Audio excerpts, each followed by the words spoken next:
Fala galera do Subsequente Meio Ambiente, tudo bom com vocês?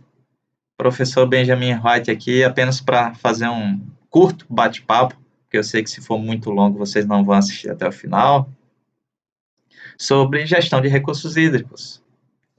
Então eu quero começar falando com vocês que a água ela é um recurso essencial para todas as formas de vida do planeta, isso vocês já sabem. No entanto, apenas cerca de 2,5%, talvez um pouquinho mais, entre 2,5% e 3% dessa água disponível em nosso planeta, ela não é salgada. E a maior parte, ela está presa, a maior parte dessa água doce, ela está presa na forma de calotas polares e glaciares, como vocês podem ver aqui em cima. E uma grande parte também dessa água doce, ela está disponível, porém, abaixo do solo, na forma de água subterrânea. A quantidade que nós temos disponíveis em rios e lagos, ela corresponde a apenas 0,006% da água total do nosso planeta. O que ainda assim é uma quantidade considerável. Ela equivale justamente a esse número que eu coloquei aí do lado, 87.600 quilômetros cúbicos. É uma quantidade considerável de água. O problema é que ela não é distribuída de maneira igual. Minha cabeça está aqui em cima da atmosfera. O problema é que essa água ela não é distribuída de maneira igualitária. Nós temos estados, nós temos países que possuem uma grande quantidade de água disponível e outros nem tanto. E além disso, à medida que o homem vai utilizando essa água, ele vai tornando-a poluída e, consequentemente, indisponibilizando-a para consumo. E é aí que vocês entram na jogada. É aí que entra o papel de vocês. Vocês que futuramente podem vir a trabalhar com gestão de recursos hídricos. Vocês precisam entender que o papel do gestor de recursos hídricos ele está diretamente relacionado para a otimização do uso da água e para a minimização do impacto ambiental desse uso no meio ambiente natural. O que isso significa?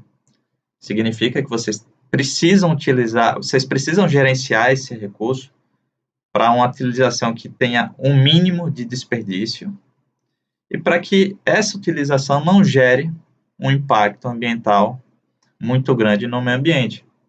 O ideal seria que todas as fábricas que utilizassem a água, elas devolvessem ao rio a água na mesma qualidade que ela obtém. Então, a água entra com uma qualidade, passa pelo procedimento de produção de uma certa indústria, no procedimento de limpeza dessa própria indústria, e retornasse ao rio na mesma qualidade em que essa água foi obtida. O ideal seria isso, mas nós sabemos que na prática não acontece muito bem dessa forma, né?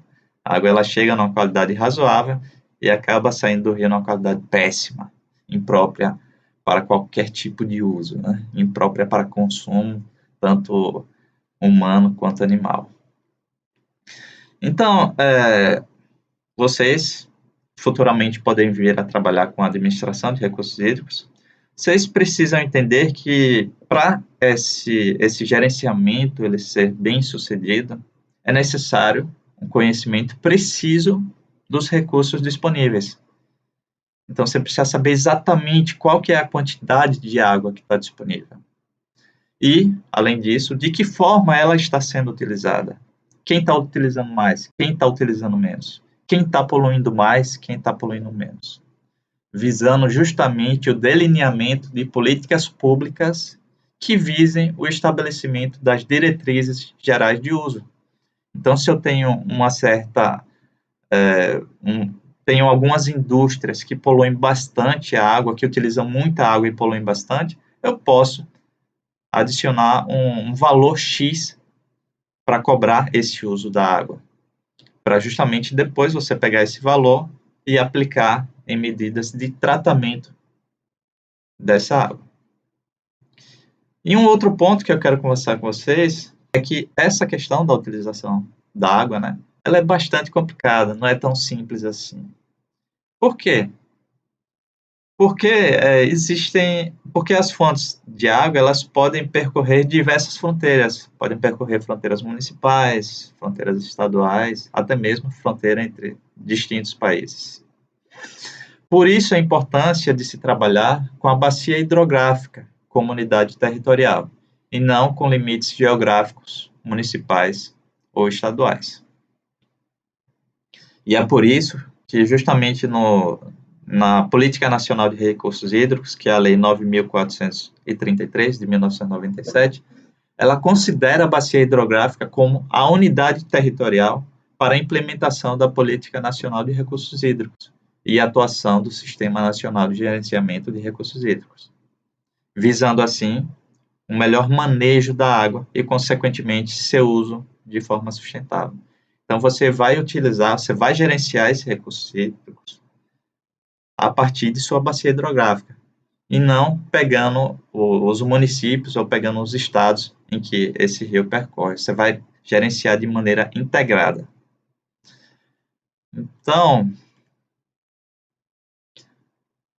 para finalizar, eu gostaria de deixar isso aqui para vocês, para a gente discutir aqui no grupo do WhatsApp. O que é uma bacia hidrográfica? Eu já comentei rapidamente com vocês, mas eu queria abrir uma discussão maior, para que a gente também possa acabar relembrando o que já foi discutido em sala de aula. Então é isso, galera. Muita saúde para vocês, né? Nesse momento é muito importante. Grande abraço e até breve.